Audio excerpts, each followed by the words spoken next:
Chum Geeks? I'm Brian and welcome to the Smuggler's Room. This week, this chummy geek is going to show you that you don't need CNC machines, 3D printers, or laser cutters to build awesome sci-fi inspired projects. We're going to do everything out of trash. Yep, you heard me, trash. And no, this isn't the ravings of a madman. Take, for example, this restaurant-style to-go lid. What? No doubt you've seen hundreds of these before, but have you ever really looked at it? It's a really simple design, but other than securing the leftover burrito that you didn't need to eat, it could also be used to create an interesting sci-fi project. Now, before I take you any further, I want to give a huge thanks to Raider Badlands, who's an awesome subscriber of this channel and part of our community. He reached out to me and told me about this process that he's been using to cast parts from all different kinds of crazy plastic pieces. So Raider, thank you so much. Let's dive in and try it ourselves. I started out by going to the store and limiting myself to $20 and finding really interesting plastic covers for different things that you could buy off the shelf. And additionally, I searched around the shop to see if there was anything unusual we could also use that I already had. The first experiment was using a cheap super glue package. I carefully removed the plastic from the packaging and then filled it with water so I could measure the volume of resin that I was going to need. Yep, that's how we're gonna do this. We're gonna use resin, and we're gonna pour that into the packaging to fill up the negative space to give us our shape. You see, the packaging of the things that you purchased every day can have a really unique look to them. Okay, pro tip, always keep a spare mold around. That way, if you're pouring resin and you have extra, you can pour it into those molds. Resin's expensive, and this way you utilize every drop. All right, your old pal Brian is not a chemist. I'm a geekologist, which means that I can't tell you the chemical properties of the plastic combined with the resin that once the resin cured, it was so hard to get off. It glued on there pretty tight.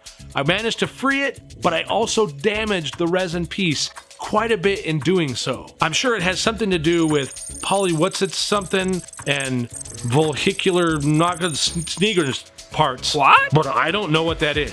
So just be warned, sometimes it's gonna be a little tough to get off. Now, that being said, on the second test, I added some good old-fashioned baby powder to the inside of the plastic, hoping that that would create some type of layer between the plastic and the resin, making it much easier to release the cast from the mold. And you know what? It worked pretty well.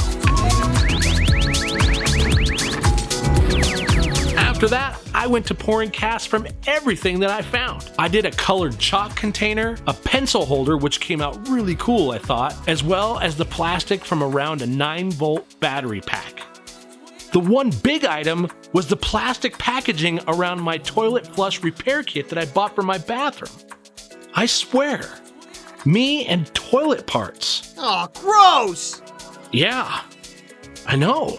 As a side note, you probably saw I forgot the baby powder on this big one, and it was a nightmare to get off. The next thing I did was I made molds for a lot of these parts. I made some quick boxes out of foam core, and then I mixed up some silicone rubber from Smooth On. Now, I also used my degassing chamber when making these molds to pull out as many air bubbles from the mold as possible. If you don't have a degassing chamber, no problem. You can use the bombs away method.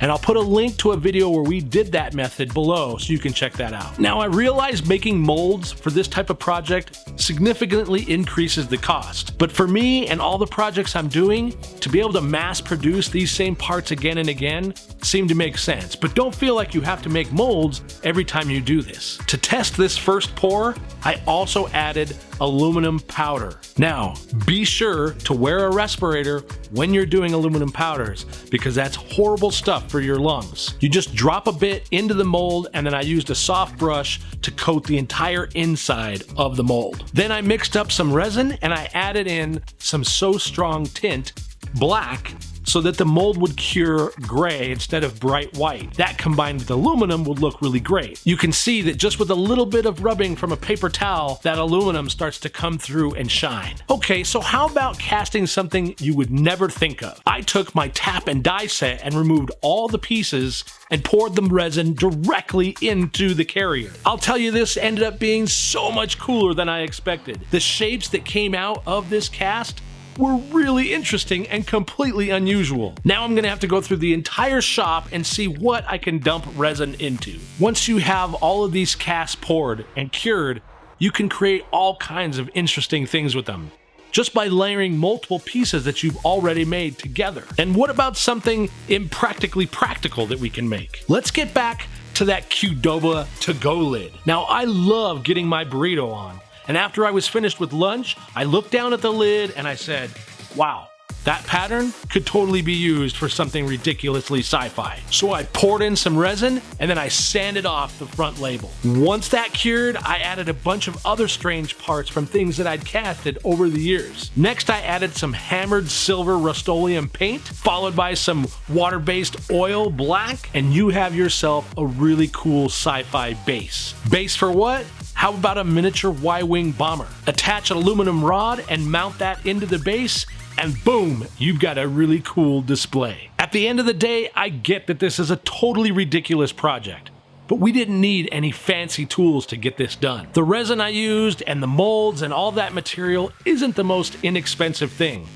But keep it simple.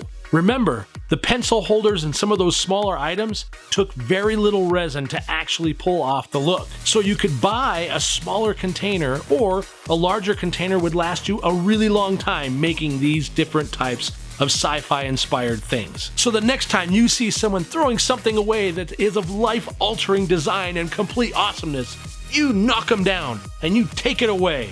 And when they say, "You're crazy, you need mental help," you say, "No, I just need to build something out of nothing." That way, from all different types, to make the other strange parts from things that have of my and mount that that is life altering.